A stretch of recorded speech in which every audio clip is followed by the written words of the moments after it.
Hall of Fame, here's Booker T and Brad Gilmore.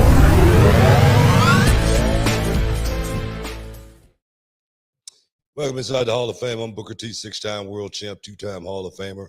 Got my man Brad Gilmore here with me, as always, coming to you from ESPN 97.5, 92.5. And, hey, man, kick the show off today with some really, really sad news on the passing of Anthony Rumble Johnson, a good friend of the show, actually. Good friend, actually. And to see a man leave this earth, 38 years old, from a disease that affects so many, Hodgkin's lymphoma. It's just sad, man. Just sad because the thing is, I didn't know anything about it.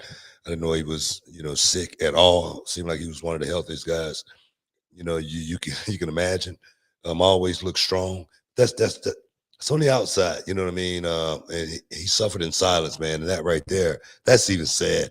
To know that he didn't want anybody to share this with him. He just wanted to still let people see him, as that guy, man. So I just want to say condolences to the family, and he will be missed. He definitely will be missed. Yeah, we always loved having him on the show. Was a great guy and a hell of a fighter. His record's 23 wins, 6 defeats, but he had a fight of the night one time with Josh Koscheck, knockout of the night 2 times, performance of the night 5 times. And then those are just some of his accolades. It doesn't speak to who he was as an individual, though, because I know that he was a great father to his son. And, it's sad to see this because we just had the Black Panther movie come out over the weekend, right? And that was another guy, Chadwick Boseman, who suffered in silence and, never let the world know what was going on. And kind of was the definition of a real hero in some ways, right? To continue to do what he loved, but not show the world what was going on. He wasn't looking for any sympathy, and it just hurts. It hurts, especially at 38. No, I'm almost 30. You know what I mean? And I started looking at stuff like that. Like, wow, like when you're young, you take a lot of this for granted. Yeah, right? yeah. When you text me, did I hear about Rumble? I was like, Rumble? Who? I'm like, last thing I'm thinking. Then I didn't even look at it. I swear I didn't. I just woke up and I realized what you was talking about, and I go, wow, you just never know, man. You just never know when that time's going to come. And it's scary, man. It really is. It's scary, but talked to my son about this just about a month or so ago, maybe for 3 weeks ago. And I was telling him, Dad's going to be here, as long as he can, and he's going to do as much as he possibly can. You gotta understand you're going to be in this position one day too. And you're going to have to talk to your son about it. And you're going to have to look him straight in the eye and tell him, Dad's going to do what he's got to do, because it's all about trying to pass it on. And I lost a cousin a couple of years ago, and her husband, he had to go through it and he had to watch it and he had to see it.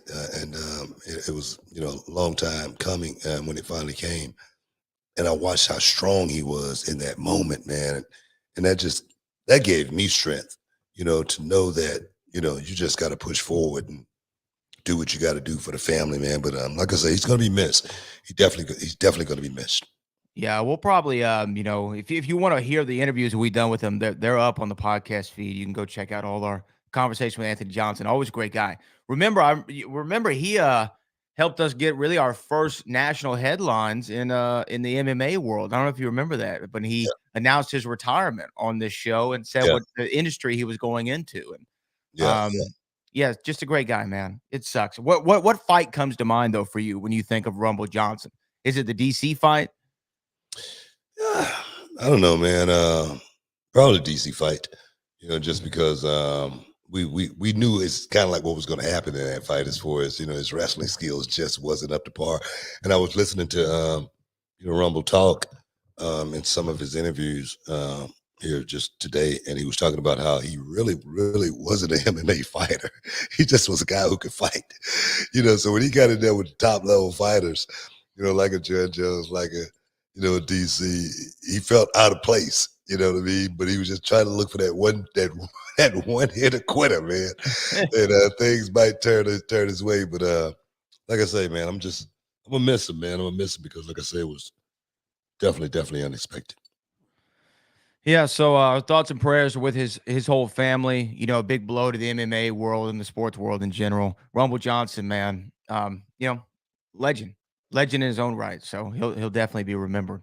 Yeah, Absolutely. But that's what I mean, you had a busy week though, Book. I mean, after we wrapped up, you went to NXT and then you were like filming like out 7 shows or something. You really have become Stephen A. Smith. I don't know what set you're on. I got to check in with Charmel and be like, is he filming this show today or is he filming this show today? Can I call him? Is it a okay time? You've been yeah. busy, man. I've been a busy man. I've been busy, man. I've been busy. Yeah, it's been awesome, man. I was thinking about I was just thinking about that as far as checking out Raw and checking out SmackDown. I've fallen behind like crazy, man, because Yeah. I've been doing NXT work, trying to get abreast to what's going on with the young guys. We got a big night going on tomorrow night. Big contract signing. It was So, just announced, right, by WWE. oh You're yeah. going to be hosting the contract signing. Oh, really? Okay, yeah. I will be hosting the contract signing between Carmelo Hayes and Wes Lee, two young, dynamic athletes. Future is very, very bright for both of these guys, and the NXT North American Championship will be on the line next week. So, guys, don't miss out. Don't get shut out. Contract signing going down tomorrow night. And the thing is, with the contract signing with these young guys, you know something. You know something's gonna pop off. You know Well, something. You know that somebody's gonna be froggy. Somebody's gonna want to do something. You know what I mean? So we're gonna see exactly what the sheriff can do about that. Well, I mean, look, there's the little post that NXT put out, of course, of breaking contract signing tomorrow between Wes Lee and Carmelo Hayes. You're going to be hosting it. You're right there in the center. But Carmelo Hayes responded to it and said, "Me and Book gonna jump West if he starts talking crazy." Look, So, man. so Carmelo thinks you're already signed with him. Look, I like Carmelo Hayes, right? Good guy. He's at the top of my fave five right now, but I'm not gonna go and pick sides or anything or play favorites, in this contract signing or anything like that. Because, like I say, Wes Lee, he's just a step away from being, maybe a resident in the fave five, especially if he can get past this match next week, because this is going to be his debut match as champion, as far as being the North American champion, as well as defending it from a singles perspective, in this high caliber of a match. So I want to see what this kid do, and if he pull it off, oh my God, the sky's the limit for this kid. I'm talking about out there in the nebula, baby. It's going to be good. I'm looking forward to it. Can you ask though the people over there at WWE to do me a favor, and it's really doing you a favor, What's that? right? Because this is a great picture, right? It's a great photo, Yeah. right, of you, but you haven't had a clean shaven face in about 4 years, 5 years, maybe. Wait a minute. You know what? I tell them to make sure they get me a. You know what? I'm gonna take some pictures tomorrow. Let's make take sure, some pictures. make sure they get some new stuff with the beard. The stash. The people call me right now the zigzag man. You know what I mean? Because I got the zigzag look. For those of you who don't know, Google it. We're not going to promote that product here on the show. I just But- said the zigzag man. That could be a lot of things, man. That could No, be it can't. That could be somebody that zigs, somebody that zags. That's what it could be. The zigzag man. But we gotta take a break, guys. You're in the Hall of Fame. Stick around. We'll be back in a minute. Can you dig it, sucker? You are listening to the Hall of Fame. Real out of sight. And if that wasn't enough, you took me on that vacation just to cover it all up. You wanted to go on that vacation. You wanted to go on that vacation for years. And you took me just to hide your antics. What kind of person does that? What of it? You know what? But I have the answer. Oh, yeah. We are going to choose teams and wrestle for control of this company. Team Booker versus Team Carmel. Team Booker versus Team Carmel. Yeah. My team will crush your team any day. In your the hell dreams. You talking about? In your I got dreams. gas for every guy in this company. I own them. They work for me. And you know what? You know what? If you want that, if you really want that, spit it out. You got it. Good. And I tell you what, I'm gonna fire all y'all asses. All right? Soon as I win, Sam, your ass is out. Let's go, Gaspar. I am so sorry. No one who is in charge of a company should speak like that. That's why, board, I'm so thankful I have your support.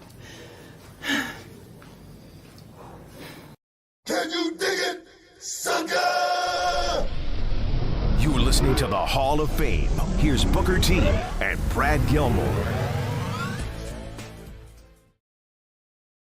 Welcome back inside the Hall of Fame, guys. We just chopping it up. We got a whole lot for you here today inside the Hall of Fame because I'm going to tell you right now, a whole lot went down over this weekend, and I cannot speak enough about what went down in the UFC. The UFC, man, was very, very, very unpredictable as far as that main event with Israel Adesanya versus Alex Pereira. I like saying it like that. You got to put the roll on it. When you, and for some reason, I can do that part, but I can't speak a lick of Spanish. I got to work on Poirier versus Chandler as well as Esparza versus Wade Lee. I tell you, man, where should we start? I think you start with Dustin and Michael Chandler. I think that going into this fight when it was made, I think most people said, "Man, this is going to be a war." We know what Michael Chandler can do since he's come over to the UFC. He's given us some classics, man. Even in loss, Michael Chandler's always gone out there and fought. It's never been a one-sided blowout with him. It's a war to put him away. Even with Charles Oliveira, I remember that was a war for Charles to win that lightweight title. And on the other side, you have Dustin Poirier, the Diamond, man. The Diamond's been shining year after year. For some reason, he was never able to get the championship around his waist when he fought Khabib or Charles. But every fight that he has is a fight of the night contender. And Dana White said it himself. He goes, when we made this, I already knew I was giving both those guys $50,000 extra as a bonus because it was going to be the fight of the night. There's no way it couldn't be. What a brawl, Book. What a brawl between those two guys. Hey, man. Dustin Poirier, Hall of Famer. Easy. All right. I'm going to tell you right now. Young guy, too. Hall of Famer. From as far as what he's done in the UFC, where he came from, Fightsville. Good God. I said this kid was going to have a hell of a future, but I didn't know it was going to be anything near what we have witnessed with Dustin Poirier. This kid he's always been the underdog. He's always been the underdog. I mean, people always betting against Dustin Poirier, not thinking that he's going to go out there and pull it out. A lot of people was betting against him in this fight right here as well, because Michael Chandler is a spark plug, man. This dude, he is. Once he get plugged in, I mean, he is on fire, and he's got a battery, man. He's got a battery. Seem like this, like the Energizer Bunny, dog. He just keep coming, and he's just throwing shots. He's just throwing shots, left, right, throwing kicks. He's so unpredictable. He could easily catch you with something and put you to sleep. That's what Michael Chandler's game is all about. And I'm gonna tell you right now, Dustin Poirier weathered a red wave.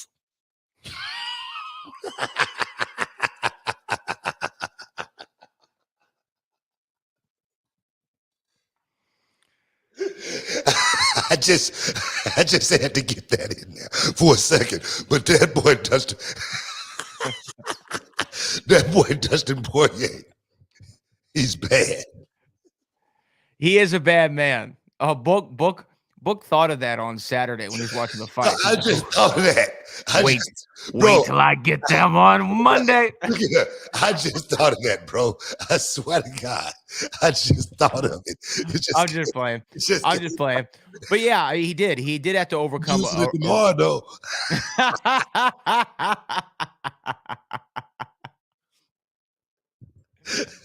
Hey man, you got to get it. Let it get in. Get it in while it's still good to get in. If you know what I'm saying. Well, let me ask you this though: when it comes to Michael Chandler, because this is his 5th UFC fight, right? 5th UFC fight. He's won 2 of those 5 fights. Give me the list. Okay, let's pull it up. He beat Dan Hooker in his UFC debut. Then he lost in Houston to Charles Oliveira, which we saw.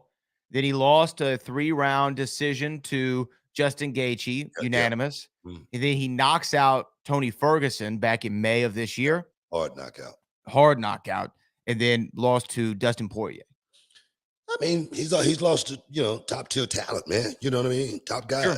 You know what I mean? So I take nothing away from what Michael Chandler has done. And the thing you got to understand, Michael Chandler is not he's like me coming from WCW. He's a not Bellator guy. He's a Bellator guy, and he's done a hell of a job proving his valor inside the UFC, because a lot of people, they don't go to the UFC to create. To die. They go to create a career. Normally, guys go to Bellator to die. You know what I mean? Yeah. This guy came into the UFC and say, "I'm going to show these guys that I am top tier talent, no matter where I am, what organization, who I am fighting." And I give Michael Chandler big props, man. Even in his losses, his stock hadn't gone down very much at all, if any. And that's to me is an anomaly, and I guess it's just a testament to how he fights in the octagon, because it's never, even though he lost unanimous to Justin Gaethje, losing to Justin Gaethje, a guy who was the interim champion for a minute, not a bad thing. You lose to Dustin Poirier, guy who's been a title contender twice. Hey, it's not a bad thing. And then you lost in a title match to the guy who ended up winning the championship. So you're right, he's only lost to A-class fighters. Do you see, though, a path forward for him to get back to a title shot? Because right now, I think Dustin's lining himself up again. I mean, yeah, I think it's a path for Chandler. I mean, Chandler was one shot away from winning his fight. Mm-hmm. I mean, he easily could have won this fight. I mean, he had Poirier on his heels several times. Poirier said himself, at the post-fight interview that, man, I was hurt. I was up against that cage, man. I was hurt. I didn't know where I was for a minute.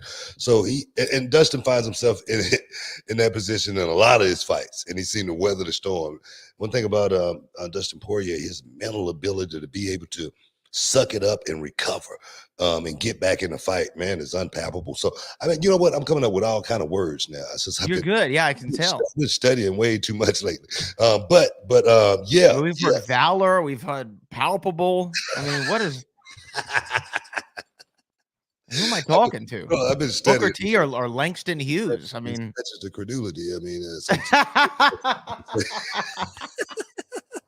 I don't even know what the hell that means. Credulity. That's another story, man. That's a word where somebody can just say something and you just believe it just because. You don't do that. You know what I mean? So do not stretch the credulity. You don't want to do that. Well, other than that, why don't we talk about the credulity of the main event between Israel Adesanya? That stretches the credulity seriously, because I did not see that happening in a million years. I mean, that damn Israel Adesanya was doing a hell of a job. He was winning the fight. He may have lost one fight, may have lost the second round of that fight. But other than that, this dude was on point. It looked like he could have got Barrera out of there several times. That question mark kick was, on point. The leg kick was on point. He got hit with shots, but in a fight, you're going to get hit with shots. That's just part of the fight game. But he was on his way to, retaining the championship. But I say it all the time, man. That's the fight game. It's hard to say who's the best in the world is, because on any given night, it could snap. It could be over with. And a lot of times it's not how good or how great you are. It's the wear and tear on the body, the wars that you've gone through, trying to get yourself back up to that mental stage to where you got a mental edge on your opponent every time you go into a fight. And I'm gonna tell you, man, it's got to be hard for the fighter, and he's no different than any other fighter that have stepped in the ring, the Muhammad Ali's of the world. Oh yeah, I mean, you're gonna get touched, right? We know this. I mean, very few people make it through any combat sport without getting touched, right? Floyd's kind of only been the only one. So Israel, as good as he is, we knew at one point, this run coming in, and we've seen him lose before, right? He lost when he went up in weight to what's my man's name at 205? Peter, not Peter Yan. Damn it. I can't think of his name all of a sudden. I got brain freeze right now, but you know who we're talking about. Jan Blachowicz. There it is.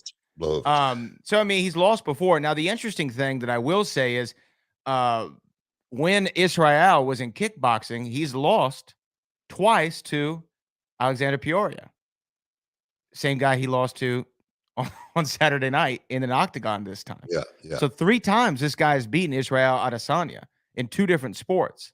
That's By knockout. by knockout. He got his number, man. He's got his number. Look, as great as Mike Tyson was, right? Mike Tyson was untouchable. He can never get over that hill called Evander Holyfield. Yeah. Sometimes somebody's just got your number.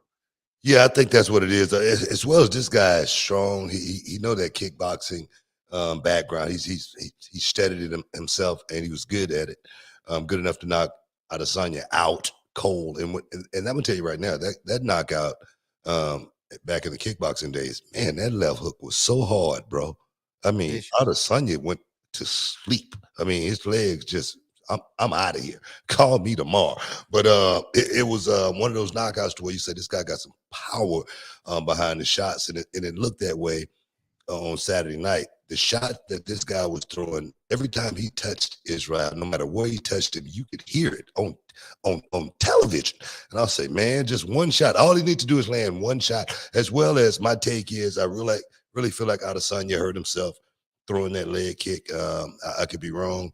We'll find out soon enough if Israel Adesanya is suffering from a leg injury, and was that the case in him being, in a position where he can get caught because his mobility was just totally not there. We'll find out as far as if that's the case real soon. But brother got put to, he didn't get put to sleep. Referee had to do his job. He had to have the understanding, wherewithal, the know-how to just step in and stop it. We got to take a break, guys. Stick around. You're in the Hall of Fame. We'll be back in a minute. Can you dig it, sucker? You're listening to the Hall of Fame. Here's Booker T and Brad Gilmore.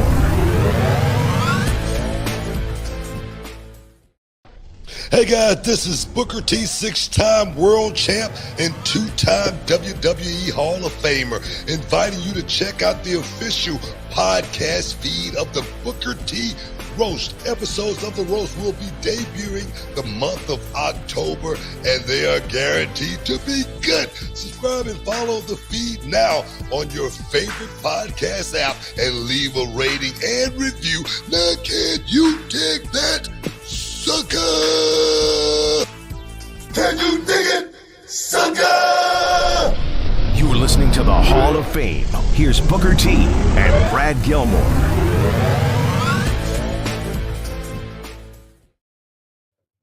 Welcome back inside the Hall of Fame, guys. Just chopping it up, talking a little UFC. 281 went down this weekend, and what a main event. I tell you, Israel Adesanya, I'm sure he's going to be back. I'm sure he's going to rebuild. Rematch is going to be set. It's going to be bigger than the last fight. And the question is, can Israel Adesanya come back and climb that mountain back to the championship? We're going to find out. I'm looking forward to seeing it. Hopefully it'll be anywhere except the Barclays, and I'll be there. Still don't like the Barclays. And if I'm not working, I love the Barclays. I really do. I just hate the situation, man. As far as trying to get in and get out, it's a rough ticket. Trying to go to the Barclays, man. Let's make this thing. Let's make it in Vegas. Let's make it in Vegas. I mean, it's right there. It's right there. I need to get back to Vegas anyway. I need a vacation. So yeah, let's try to hook it up in Vegas. Here's the thing, you want to talk about a difficult place. My bad. I just had to throw that out there. You want to talk about a difficult place to get in and out of, right? The Barclays Center has nothing on the Atlanta airport. Good God in heaven. Have you never been to the Atlanta? You've had to have been to the Atlanta airport like a million times in your life. I used to go there all the time. I hadn't been there a whole lot lately, but last time I went there, it wasn't that hectic to get in. Especially the pre-check line, which is what I was in yesterday. I thought, okay, cool. I don't have any carry-on. I don't have any luggage. I got my boarding pass on my phone. I'll get there an hour before. No big deal. I did it at Continental. It was easy, right? This Atlanta airport thing is monster, man. What? Because I got to the pre-check line, and there's a little gimmick above the line, right? That says estimated wait time. First of all, I've never seen that before in any airport. Pre-check line? In the pre-check line, right? I'd never seen this before ever in any airport I've ever been to. It says estimated wait time, right? And then this was the best part. It had a range 15 to 55 minutes. That was the range that they gave us, right? As far as how quickly they were going to get through this airport. And I tell you what, they were at the latter portion of that range. It took me 50 minutes to get through security. And of course, the gate was T21 all the way at the end of the airport. Wow. Better get clear, man. I know, but Clear was backed up too. I literally it must be something in Atlanta. Yeah, it must be something. It must have been something. I'd never seen anything like that. Oh, it's too many damn people got pre-check. I mean, they look into that. I mean, that was the thing. I was judging people in the pre-check line. I was like, oh, there's no way you passed the test. Nah, man, I'm still upset because I let mine run out, and I got an appointment on Thursday in Deer Park. I got to go, try to get it back reinstated because I'm lucky. You know, I've been getting through pretty easy these last couple of days, but man, it sucks, bro. It sucks not having pre-check. Yeah. Oh, so you're back in the other lane. Yeah. I still got clear. I still get to the front of the line. You know what I mean? But it's just I got to wait and take my shoes off and all that stuff. And I just been doing it for a week. Actually, like one trip. I've only had to do it, but hopefully they'll let up off me and let me get back in. How do you reinstate it? Do you have to do the appointment every time? Because mine's coming up next year. Yeah, you got to make an appointment. You got to go in and get checked out and all that stuff. I don't know, but anyway. Paid $100. Anyway, book. Hey, well, we gotta come in and paid $150, whatever it cost. By the way, if you get on a plane, $8 so you can get the check. You want the blue check? Yeah, you want pre-check or blue check? You know what I mean? That's what you got to figure out. Yeah. But people who don't know, like if you don't have pre-check, if you travel more than 4 or 5 times a year at least, it's worth it. You save so much time. You're not taking your shoes off. You're not taking the belt off. The jackets. It's very nice. Oh yeah, very nice. I'm a big fan. Big fan. Hey, we got a couple super chats though here, Book. Should we get to them before we move on to any next topic? Yeah. Okay, this comes from Otis Linkman. With a good profile picture there, Otis. Booker T. What do you tell a young talent who refuses to follow your booking? Do they get released from the company? I already know what you tell them. Get your stuff and get the F out. That is.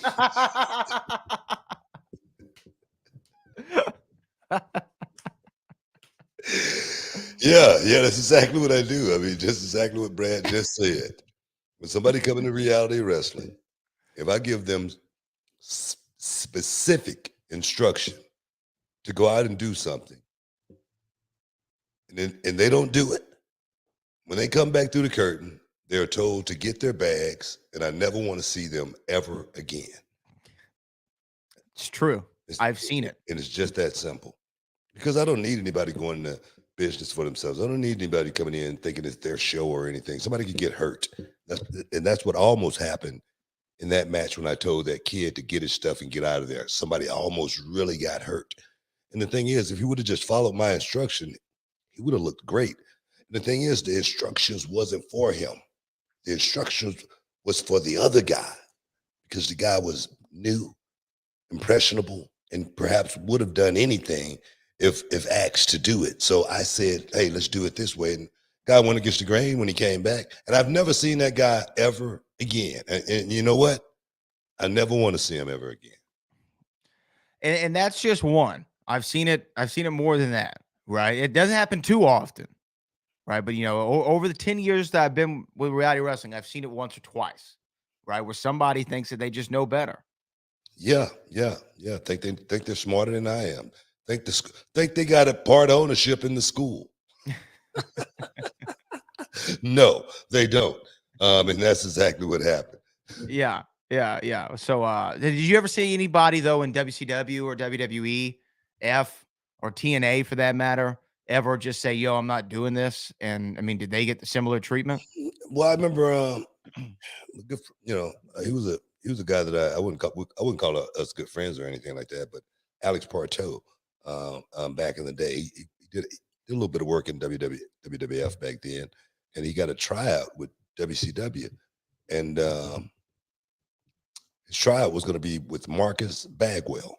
Okay, of course he was going to be losing to Marcus Bagwell because Marcus was one of their stars back then, and he didn't want to do it. He was like, "Man, I'm not doing a job for this guy," And they told him to get his stuff and, get up out of there. And he never got a try with WCW ever again. He came to WWF back then.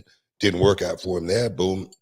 The rest is history. You know what I mean? So you got to know how to, one thing I always say, you got to know how to get your foot in the door first before you can start thinking like that. Before you can start doing any of that, you got to get your foot in the door.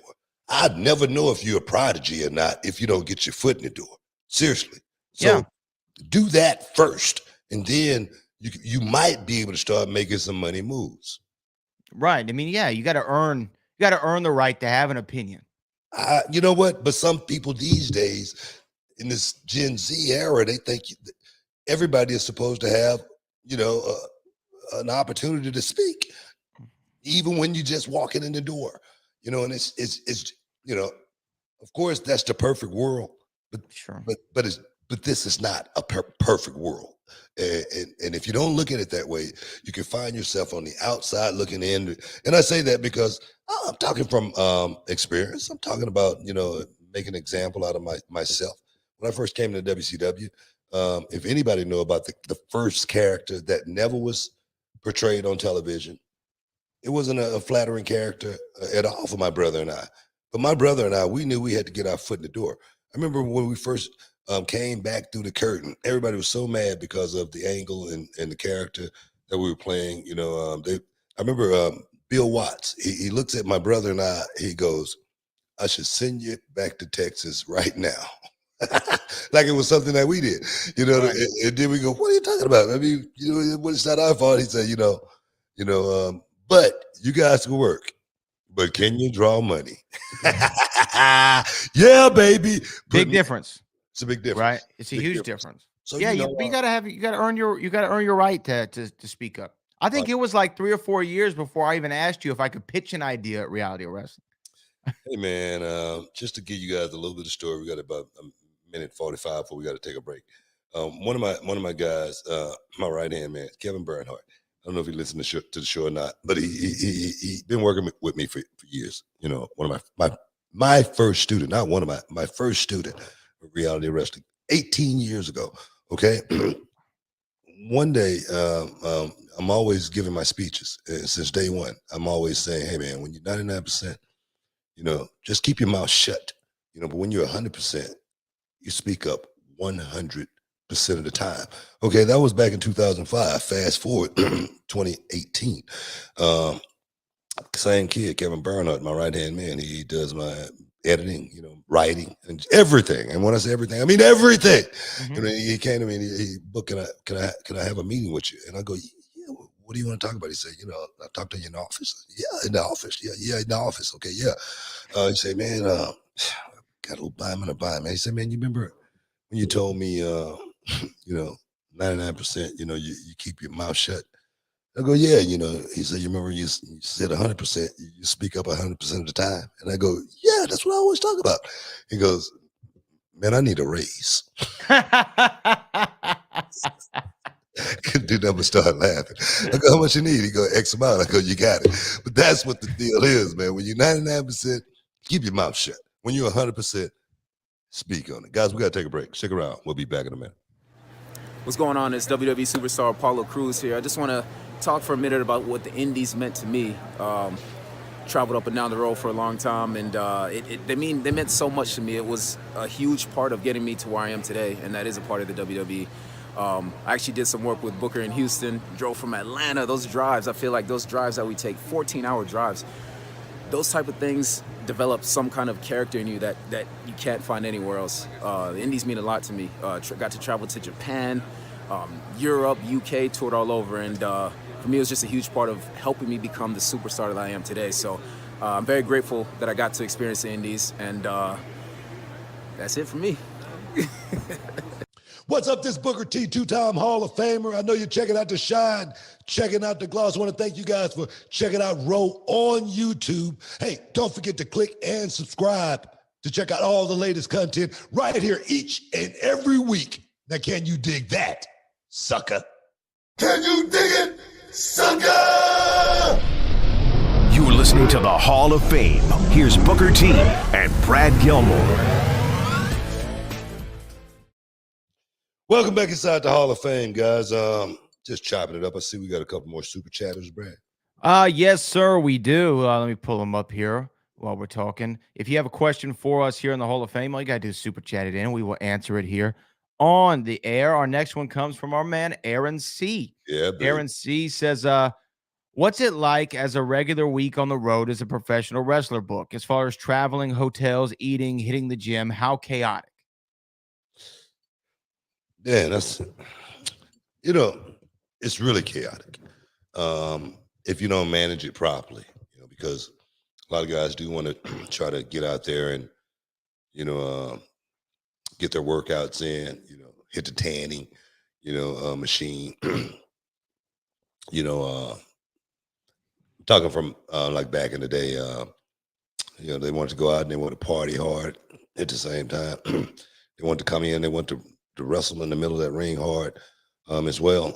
But for a typical week, is not that bad because you just doing your house shows and you're doing your TV. A week that's not so typical would be when you got to go overseas or something like that. So you got your your weekend house shows, then you got TV, and then boom, you head straight overseas. Go over there, you land, you go straight to the hotel. No matter what, just say for instance, you land that same day, you go to the hotel, freshen up, go straight to the arena, work, and then you may have to get on a flight that night and go to the next town. You might get a few hours of sleep, but you're gonna get right up. You're gonna go straight to catering. You're gonna get some catering. Try to get your workout. Boom, on the bus. You're driving. You're gonna get to the arena. It's a hectic week, and then you got to land back in the States, and you're gonna go straight to TV. Okay, so now not only have you been on the road all week, you got to go to TV, which is our flagship show. Okay, and you got to be your best on that night. Okay, so it's a rat race, and it's something that if you do not manage it, it will definitely manage you. So for me, I always tried to work out a whole lot in my room. I always did a whole lot of push-ups and sit-ups and stuff like that. And then when I was at home, I would hit the gym real hard. But on the road, I just want to eat as much as I possibly could. And then it was a strategy also. It was a mind thing for me. I always talk about as far as the guys go, my peers, they would never see me in the gym working out, but I always still look like I was in shape. And they would say, man, you working out today? And I go, nah, I'm not working out today, but I'll do 500 push-ups in my room. I'll do A worker. He's a worker. Oh man, no, seriously, man. I don't know why I did that. I really don't. But it was something that I did to, make the guys feel like it was so easy for me to actually do that and look that way when it really wasn't that easy. I was working my ass off, in the dark when nobody was looking. Well, I mean, I understand the gamesmanship a little bit because again, you always kind of want to portray that kind of figure, if you will. But as far as eating on the road, that's a question I have because in a looks business that professional wrestling is, and back in your day, everybody had a great physique, right? I mean, you didn't get on the card if you didn't have a great physique, pretty much.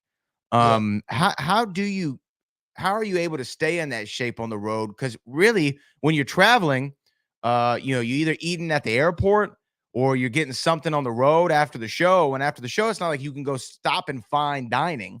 You got to find something between, let's just say, between Houston and Dallas that's open, and that's normally going to be a Cracker Barrel, a Denny's, an IHOP, or a fast food chain. So how do you stay in shape? I mean, Cracker Barrel is the go-to for the guys. I think the boys love Cracker Barrel. Yeah, that's our go-to as far as if we're going to get a good home cooked meal.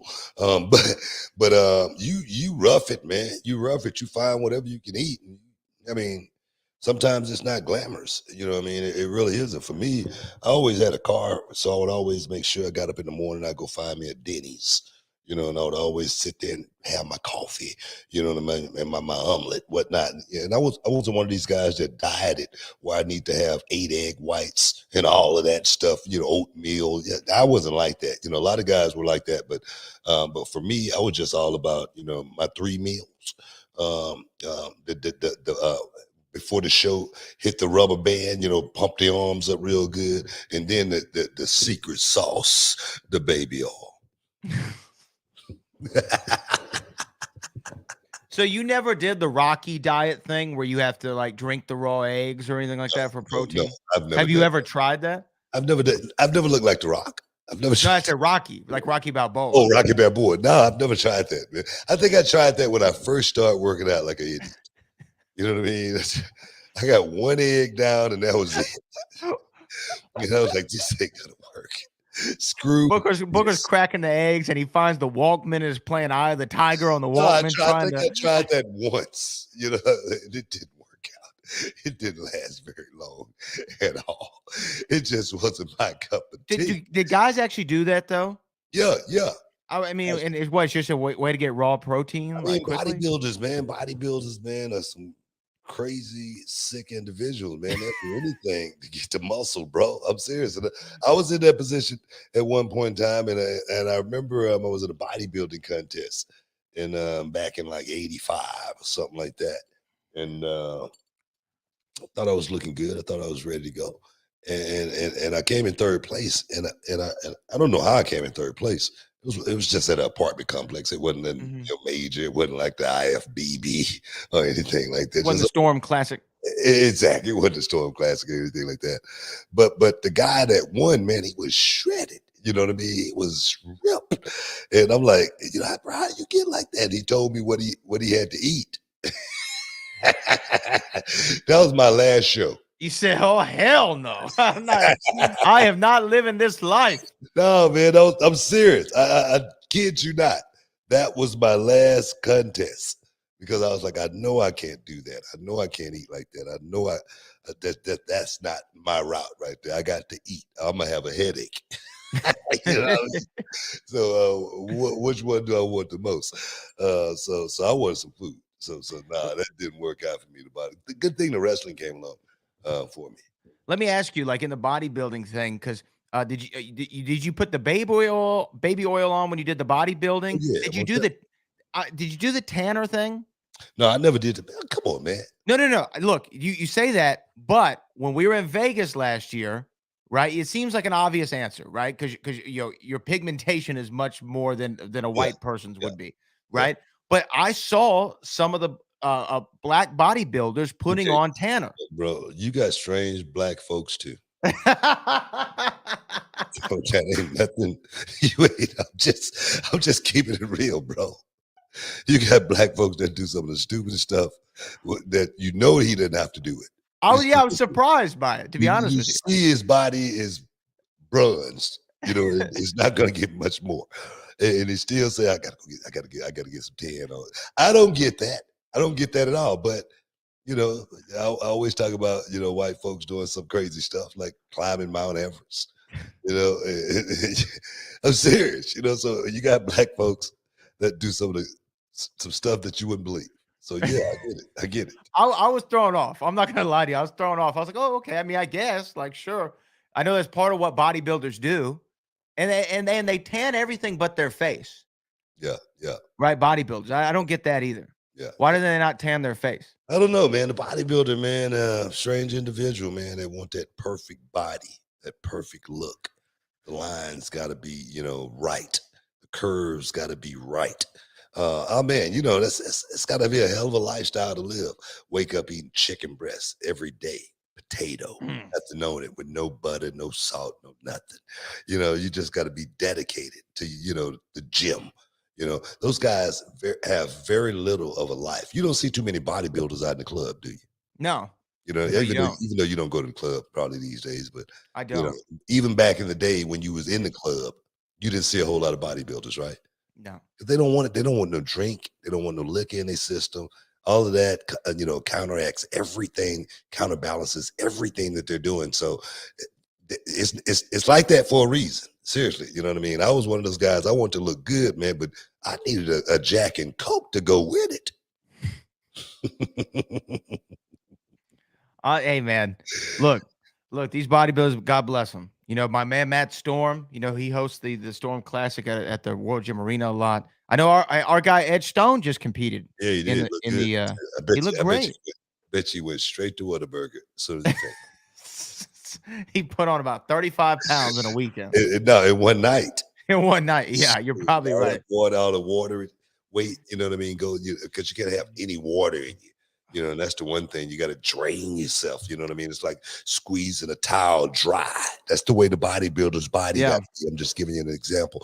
And it's not anything fun, man. Those guys live on diuretics and whatnot.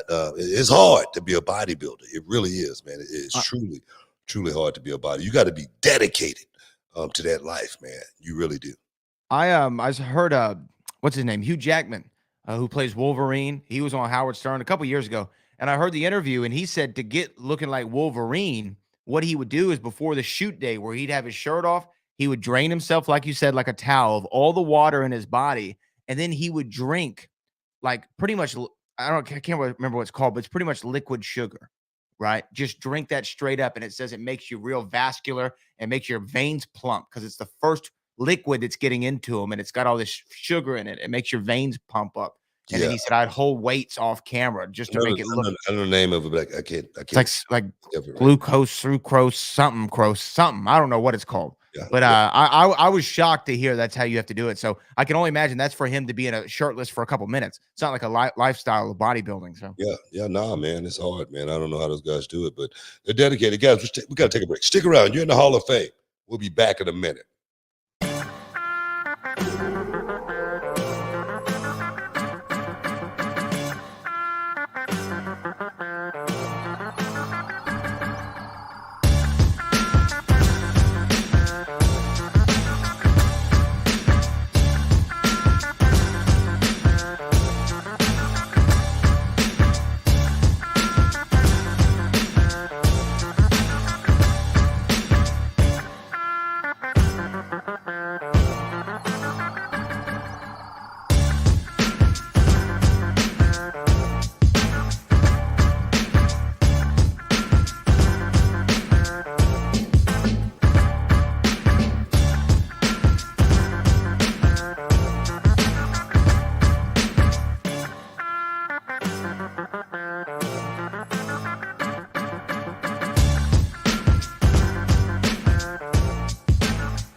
Welcome back inside the Hall of Fame, guys.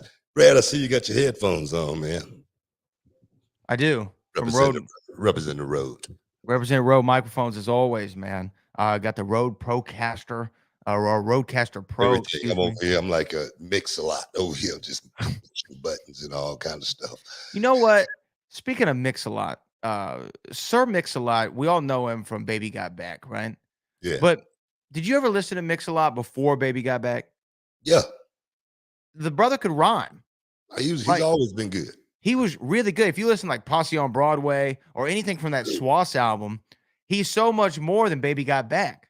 But that's all he's like. It's literally all he's ever going to be known for. I mean, but that song it's like the thong, It's like that when you get, it's bigger than that. When you get a song like that, man, it trumps everything, man. Because that's the only thing you're thinking about is the thong. You know, on the Baby Got Back. LA face with the Oakland booty. That's what I'm doing. Like, yeah, man. When you think about that right there, dog, your eye just, water, you know what I mean? Turn around, stick it out. Even white boys got to shout. Yeah. LA face with the Oakland. Yeah, man. Heck yeah, man. Did that song ring off in the club? Have you ever been to Oakland? I've never been to Oakland. You would go, and then you know exactly what he's talking about. Hey, man. Hey, I like to round and big when I'm throwing that gig. Man, you better jump. Why you think that song was so over? Shoot. Yeah, Anaconda don't want none. I'm serious, dog. But did that song, did it ring off in the clubs? Because what was that? That was like 90. That was early 90s, Oh, right? man, come on. It's like playing one of Chris Brown's songs right now in the strip club. Yeah. We need all the dancers to the stage right now. I'm serious. Destiny, Glitter, Cinnamon, Portia, please make your way to the stage. I tell you, man, Breezy all up in the club, man. I'm serious. That's all they play. Yeah. So Baby Got Back rang off. Yeah. That was the one. Yeah. Okay. Well, that's Yes. good to know. It's good to know. What, like, do you remember like a specific song in the club, like that would just set it on fire back when you were like, going to what was the place called? The Rhinestone Cowboy? No, Where'd you I'm go? telling you, the freaks come out at night. The The freaks come out at night. The freaks come out at night. Yeah. Man, I'm gonna tell you, when that song that came on, man, the women went nuts. Yeah. They just started taking off everything. You know what I mean? I'm serious. So yeah, Rhinestone Wrangler. You know what I mean? The Rhinestone Wrangler. Heck yeah, right with the Maine, Buffalo Speedway, and all that area over there. Yeah, man. Seriously, dog. It went off. Yeah, That's where it went. Jay Prince used to own the Rhinestone Wrangler. Did he really? Yeah. I did not remember that. Yeah, that I was did not his know spot. that. That was his spot. Okay. Yeah. Shout out to Jay Prince, Houston legend, Houston royalty. I just want to let you know that. Man, speaking of Houston royalty, did you see the Instagram of Mattress Mac getting on his jet plane with that wheelbarrow of $10 million? Gotta love it, dog. Gotta love it. Gotta Money. love it. Yeah. Money, man. Hey, Hey, man. what are you gonna say? No, you do what you do. You I was know gonna what pull up the next super chat here Let's get because it I done. don't know what they're talking about. Let's see This is what- from the Baddest Son. Baddest Son said, "Have you seen this clip of Sasha Banks mocking you?" Nah, I haven't. I don't know. I haven't seen anything like this, and I did a quick Google search and a Twitter search, and I didn't see anything come up. So I don't know why Sasha Banks would be mocking me. I mean, I've said a few things about Sasha and Naomi since they've been gone, and I haven't said a whole lot, but No. I don't know, Brad. If you can pull it up, play I it. will look. I will look because I have not seen this. I have not seen this. The only thing I've ever seen of like a video of Sasha Banks was when one time she was rapping to "Can You Dig It." I've seen that. Maybe that's what he's talking about. I don't know. I haven't seen anything about Sasha. Okay. Well, we'll go to Kai Toenail then. Why didn't WWE let New Day keep their record? Demolition had it forever. I don't care for New Day, but I love to see my people on top. Xavier Woods' promo was all truth.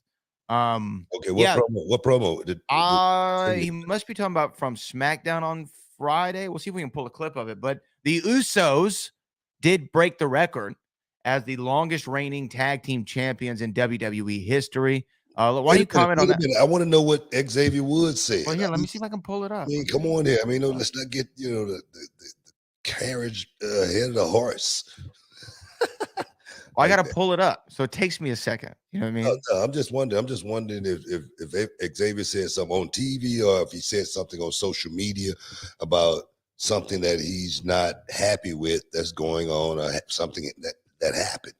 I just don't want to, And if Callie Toenail can explain a little bit more, you ain't got to make it in a super chat. Explain a little bit more. If he said something on TV or if he said something on social media. Well, there was a promo on Raw last week, and I'm assuming that's what they're referring to, because they were setting up their rivalry again with Kofi and Xavier versus. I get that, but if Xavier said something about something that he should have had that WWE should have gave him, I don't think that's got anything to do with the Usos or anything. That's what I'm trying to get. Should we watch a minute of it and just see? Yeah. Okay, here. Let me pull up part of this promo here from this is from Raw last week with the Usos and the New Day.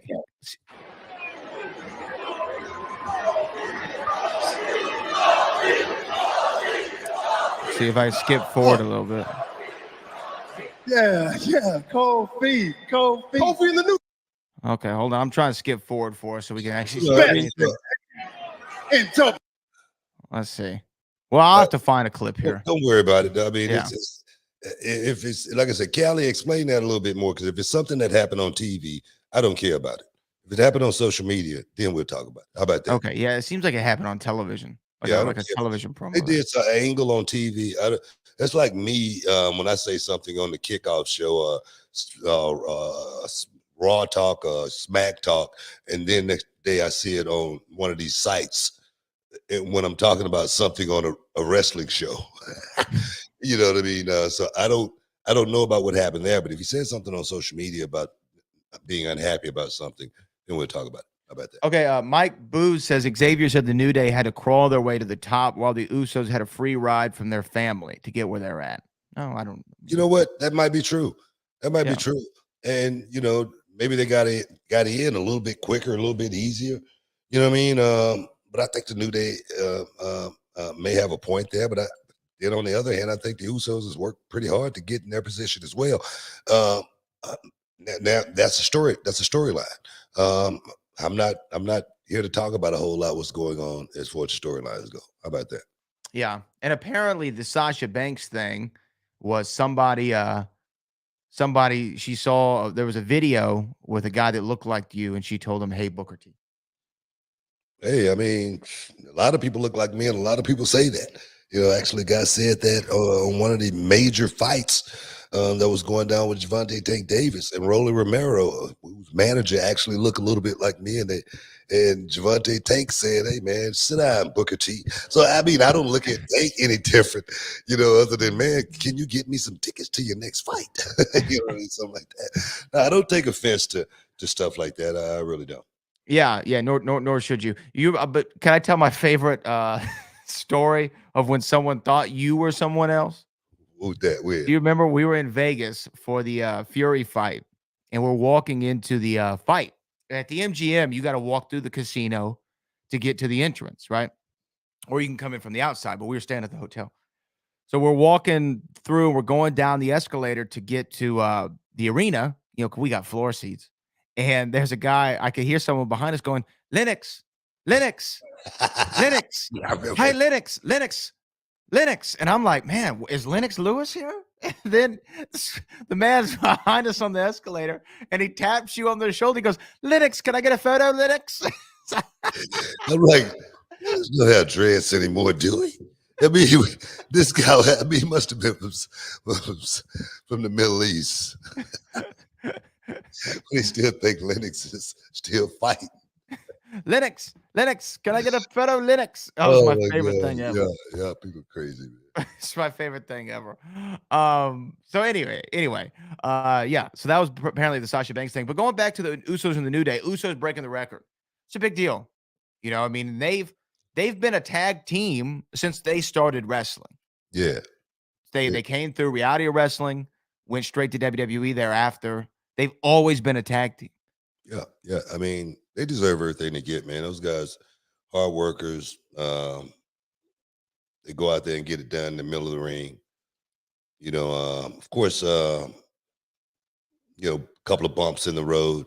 But sometimes you need to have those bumps in the road in order to understand, how to avoid those bumps too. You know what I mean? Growing up in this business, tell you right now, it ain't easy. It ain't easy at all. That's why I'm kind of glad that I'm having the chance to be down in NXT working with the young guys, because, sometimes you just need somebody to try to guide you the right way and give you a little bit of encouragement, a pat on the back, or, pull to the side and say, man, don't do that crap ever again. If you want to stick around here, you about to mess it all up. Sometimes for me personally, let me just speak for me personally. I needed that. I needed someone that, tell me I could do this. You know what I mean, man? You could be better than all of these guys. I needed, especially when I was in, at that impressionable age, my school years, man. I so much wanted to, do something big in school. But I just never had anybody pushing me and saying, man, you could do this. So I think that right there is the linchpin as far as being successful. Seriously. Yeah, absolutely. I mean, it's great that you're down there in NXT. I think we got to take a quick break, BT, and come back with a little bit of more. We do. Stick around. We'll be back in a minute.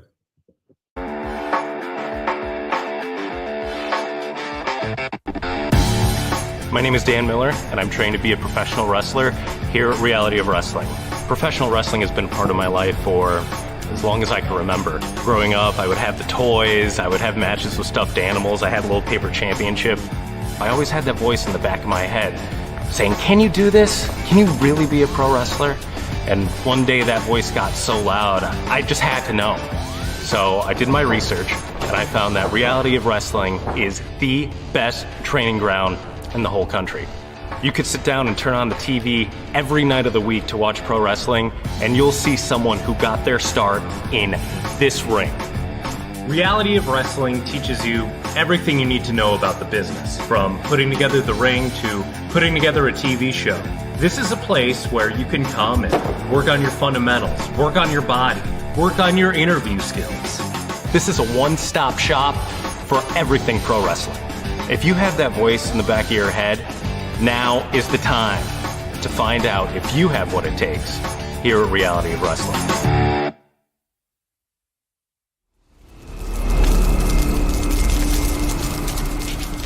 Can you dig it, sucker? Shoop. Welcome back inside the Hall of Fame, guys. Wakanda forever. I went to go see Wakanda Forever yesterday. Good movie, man. Real strong movie. So I would recommend you guys go and check it out as well. It made $180 million over the weekend. It's crazy. Can you believe it? That's crazy, man. Yeah, 180 million over the weekend. I think it's the biggest November opening in movie history. The brothers showing up for the brother. They did a real they did a real cool tribute to Chadwick Boseman too. That's what I heard. I heard it was very tastefully done, and it kind of hit. My son felt that too. I swear, man, he felt it. You know what I mean? It was it's funny. Watching my boy. He's watching it, and they got real deep at one point. And he. Real quick, He did? Yeah. Awesome. Nobody could see it, what I mean? I was like, oh man. And the thing is, I had to do it too, But it's all good, man. But good movie, man. Really good movie. So I'm excited to see it. I'm excited to see it. You haven't seen Woman King, right? I haven't seen Woman King either. I haven't been to the movies since Black Adam. Yeah. I haven't gone since Black Adam, so I want to see Woman King too. Woman King, and then I watched the Trials of Muhammad Ali as well. That was really good, documentary like type style film. It was really powerful, man. Swear, man, caught myself gritting my teeth so many times in that movie, man. Yeah, I don't know. I could put myself in this position in a lot of times, especially the time where he was going through the name change, from Cassius Clay to Muhammad Ali. In that time, in that era, that had to be rough. It had to be such a tough deal to pull off. Yeah, man. But if you get a chance, check it out. The Trials of Muhammad Ali. Just like saying sound like Howard Cosell. That's the way I like saying it. Mohammed. You know what I mean? It's Mohammed. Now, correct me if I'm wrong, because I need to actually kind of maybe read up a little bit more on Ali and watch some more documentaries. He went from Cassius Clay, and wasn't he Cassius X for a while though? Before he went all the way, he was Cassius X before he became Muhammad Ali. Yeah. They say he was too big to be just an X. Oh, that's pretty dope. That's pretty cool. Yeah, that's where I got that from the Trials of Muhammad Ali. That's what they said. When they gave him Cassius X, they said he was too big to be just an X. I will tell you, I have never met another Cassius. I've never heard of another Cassius. I've never met another Cassius. I don't know if that was a big name in his day or not. I've never heard of another Cassius. I'm a black man. I've never met another Cassius myself. I think as a I think Marcellus Wiley name might be Cassius Marcellus Wiley, Okay. if I'm not mistaken. I mean, I 100% understand why he changed his name. I will say Cassius Clay was an awesome fighter name. Is it not? I mean, Muhammad Ali's obviously cooler, but Cassius Clay is an awesome fighter name. Yeah, but I've never met anyone with the name Cassius. Yeah, yeah. Me neither. Me neither. It's crazy. Let's move on. Let's move on. Now, did you want to talk about this whole situation? I guess I'll frame it this way. Did you want to address the sports entertainer versus great pro wrestler debate that's been online over the weekend? Because I don't know if you saw Road Dogg and Bret Hart kind of had a little back and forth, and Road Dogg went on his show and was talking about how Bret Hart was a great wrestler, but not a great entertainer. And I think he called him not a great worker, not a great entertainer. I understood what he meant. Got a lot of pushback from the internet from that. He went and tried to clarify his comments and just said, when I said I'm a better entertainer, it means I can go out there and do just more than holds and grappling to entertain a crowd. That's what he said. Now, whether you agree with that or not, it's up to you. But what do you think of this whole situation and debate? First off, I didn't know Road Dogg and Bret Hart had heat. Yeah. From back in the day or anything like that. I don't know where this is coming from or anything like that. As far as Road Dogg saying Bret Hart wasn't a great worker, I emulated a lot of my work style after Bret Hart because I always thought he was a top worker.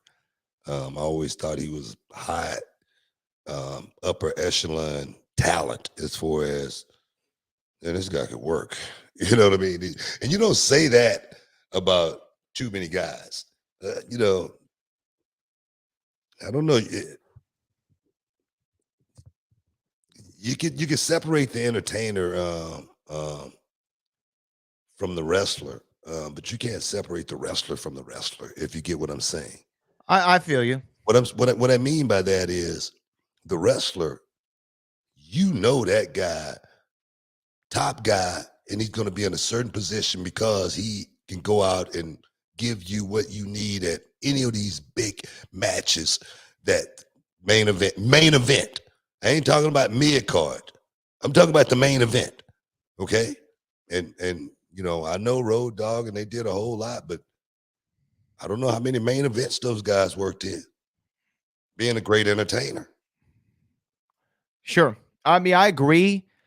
This is one that I even hate that this debate is going on because I like when I was watching as a fan, I was a big fan of Bret Hart and I was a big fan of Road Dogg and the New Age Outlaws. I liked them both. And I never said, oh, I think that guy's a better entertainer and that guy's a better wrestler. These are the conversations you have when you're older and, you're online and social media stirs a lot of these up. To Road Dogg's sentiment, like, was Bret Hart the greatest entertainer in the world? That's up for debate, right? But what's not up for debate is his ability to work and be a professional wrestler and make you believe what he was doing inside the ring and buy in to a Bret Hart match. Never was a issue. Exactly my point. Exactly. Always bought into it. But as far as Road Dogg, I think I understand why he's gotten heat for the things he said, but Road Dogg, in my opinion, I might not be able to tell you my top 5 favorite Road Dogg matches of all time. But if you say, hey man, did the Road Dogg entertain you when you were watching? I say, hell yeah. Well, that's exactly what I'm talking about. You know what I mean? Was Bruno Sammartino a great entertainer? No. But yes, but no. No. Right? What I'm saying is, do you think it matters whether he was a great entertainer or not? No. Bruno Sammartino is going to go down as one of the greatest of all times. Okay. Mm-hmm. And that's what I'm talking about. And I don't think you have to be a great entertainer when you are such a superior wrestler, because your wrestling is going to entertain the fans to a point to where no one else can do it like that. And that's what I mean. And I say that because I wasn't the greatest entertainer in the world, but I could work. You know what I mean? Well, I don't know if I agree with that. Well, I can entertain as well. I evolved to being a really good entertainer. Let's just say that. Yeah. I relied on my work, in-ring prowess, from the get-go. That's what I relied on. So I understand what what Road Dogg is saying, but I can't discredit Bret Hart in any way, shape, form, because this dude worked in the main event and he was a top star in his era. Facts. Bottom line. So, I don't know how the conversation started or anything like that. But Road Dogg was good at what he did. Back in, doing the stuff with, Jeff Jarrett back in the day, when he was doing the singing the country thing, whatnot. And then the New Age Outlaws as well. I mean, what he did, I had his last match with him before he left WCW. You know what I mean? And there again, back then, he said no entertaining. All he did was, he was just wrestling, trying to get in the business. So I know this dude. I mean, I know I've been around him a long time, so I really don't know where this come from. I don't know if these two guys got heat or anything like that. Both guys were good at what they did. And Bret Hart was definitely a guy that worked at another level than most.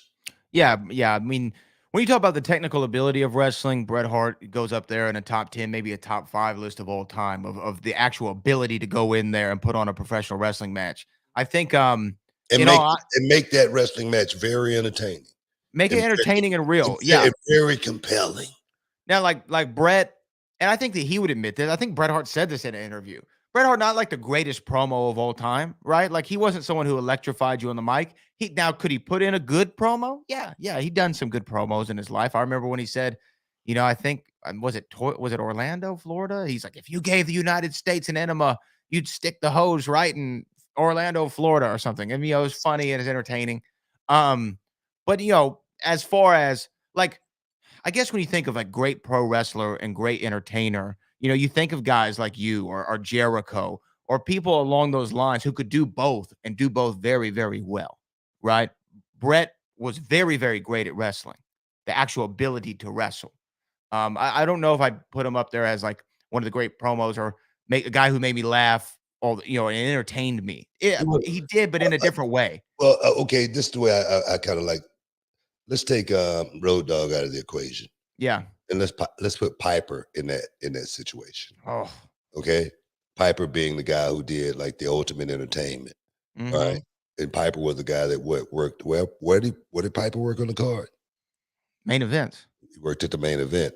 Polar opposite of what Bret was, who was a wrestler who worked in the main event. That's what I'm talking about. Guys that worked in the main event set themselves apart, from everybody else because they worked in the main event. They worked at the top level. So that's why I say I don't know where that conversation is coming from.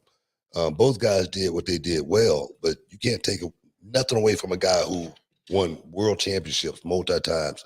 They didn't put him in that position for no reason. They put him in that position because they knew they could trust him and they knew he was going to draw money. Simple as that.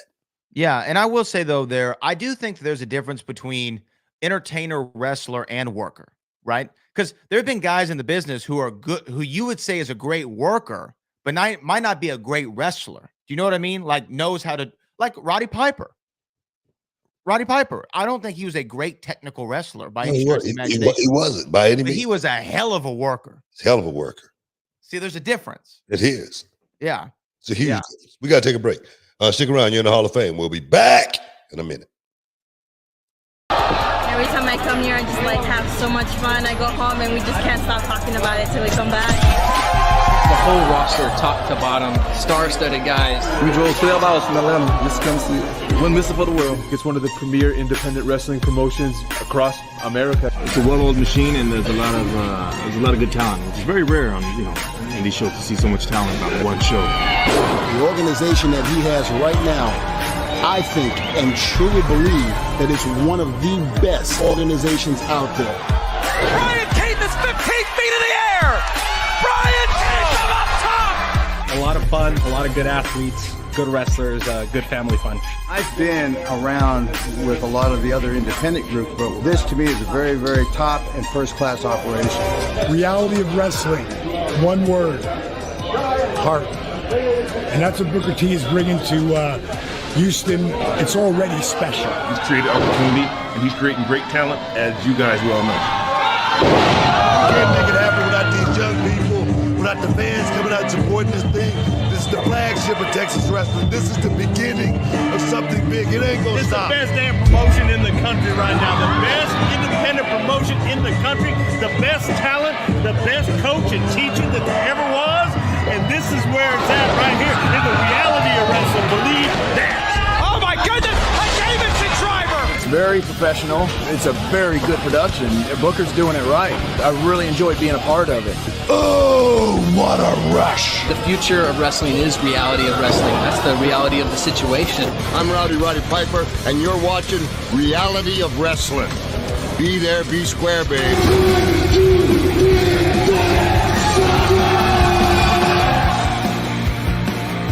Can you dig it, sucker? You're listening to the Hall of Fame. Here's Booker T and Brad Gilmore.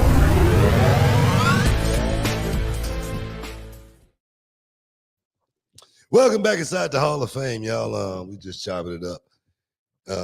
Getting ready to wrap this thing up here in a bit, man. And it's been awesome, man. It's been awesome. No glitches today. I know. Look at you. You know, everything's right. You know what I mean? I had to, go up and pull my update skills out. Got everything back in order. But man. Like I say, hopefully those guys could, bury the hatchet, because my thing is this, man. I hate to see these old guys come out with these stories like this many years later where they got heat with each other and, giving the world, an inside look at, the animosities and whatnot. It just ain't a good look or anything like that. My thing is both of those guys, again, Bret Hart, Road Dogg, both of them was good at what they did. Simple as that. I couldn't agree more. There's a couple other stories that we could react to here before we send everybody home. Yeah. Austin Theory had the worst Money in the Bank cash-in of all time on last Monday night. He cashed in for the United States Championship, a title which he won before unsuccessfully. And you know what, Book? This was like, and I'm not blaming anybody, so no one take this the wrong way, but this was bound to happen, right? Because Austin Theory was kind of like a Vince McMahon pet project. And when someone else takes over, they might not see the same thing that he saw in Austin Theory. And right now, Austin Theory, who is on this like kind of high trajectory, is kind of a little bit of a back burner guy right now. A little bit. I'm not going to look at it that way, man. I'm not going to look at it like just because Vince is gone, things are happening this way for Austin Theory. With the trajectory would have been the same. Perhaps not. I don't know. Like I said, I'm not that close to the office to find out or anything like that. But if I'm not mistaken, did John Cena cash in? John Cena, yes, cashed in a week in advance. Did he cash in the Money in the Bank? Yeah. Who did he cash in on? I think it was CM Punk. Are you sure? Yeah, I think he cashed in against CM Punk at Raw 1000. I'm almost certain. And lost. Yeah, that's what I'm saying. He didn't cash in. That's what I'm saying. He cashed in the Money in the Bank, but he lost the match. Exactly what I mean. Yeah. There's been a few people who did that. I think Braun cashed in and lost, and Damian Sandow. That's what I'm saying. So, but they all cashed in for the world title, not the U.S. title. That's true too. Maybe it was not the right time to do two titles tied up. Him cashing in on Roman, he's not going to cash in. That's the way I'm looking at it. Yeah, I hear that. I hear that. I might want to go this route for right now because, man, I definitely don't want to go. That's the way I'm looking at it. So I'm not looking at this kid having nothing but a bright future because I've been around him since day one. He's understood what this thing is all about. And he's gone out there and he's gotten the job done every time. So just sit back and stay tuned to what's going to happen with Austin Theory. That's the way I'm going to play it out. I will see that. And did you want to react to any of the stuff going on with the NWA? Aldis is out. He and Billy Corgan seem to have gone out on bad terms. He asked for his release via email. Billy Corgan said he's granted it at the end of the year. So he's got 50 some odd days left of his contract. Nick Aldis said, and I quote, the most toxic brand in pro wrestling, NWA. What did that mean? Well, I think that he went on the Sam Roberts podcast and kind of said some of the things that he disagreed with. He said there's a lot of there's a lot of comedy, there's a lot of politics, behind the stage. So he said that it wasn't passing, in his words, the Harley race test is what he said. That when he was the NWA champion, he said he went and met with Harley Race, and Harley Race kind of told him what the NWA should be and what the NWA championship means to him. And Aldis said that he didn't feel like this iteration of the NWA was living up to the name of Harley Race. And for that reason, amongst others, just, heat with Billy Corgan, who runs it. I don't know a whole lot about NWA other than, I see it sporadically. I know they got like the studio feel of wrestling, like from the old Crockett promotion back in the day when I first started watching wrestling on WTBS. But I don't know a whole lot about it. Who's the champion over there now? Tyrus is the NWA World Champion. Okay, that tells me everything I need to know. Hey, do you want to ask me what my favorite Tyrus match is? What's your favorite Tyrus match? Whichever one was the quickest.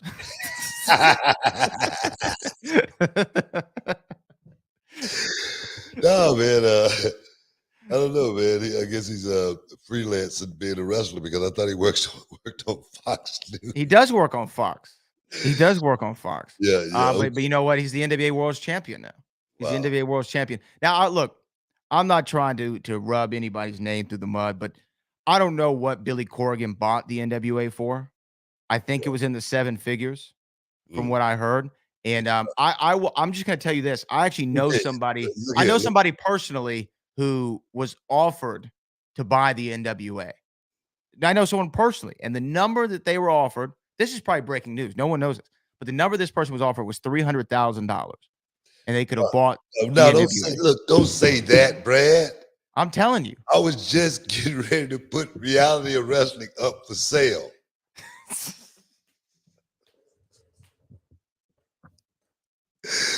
For how much?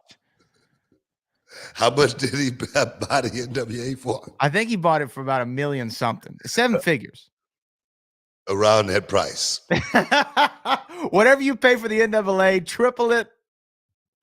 I gotta give love to somebody. Our friend Jason Solomon said on his show, he said Billy Corgan and Nick Aldis have made the NWA. The last time that the NWA had been this relevant is when Straight Outta Compton came out 7 years ago.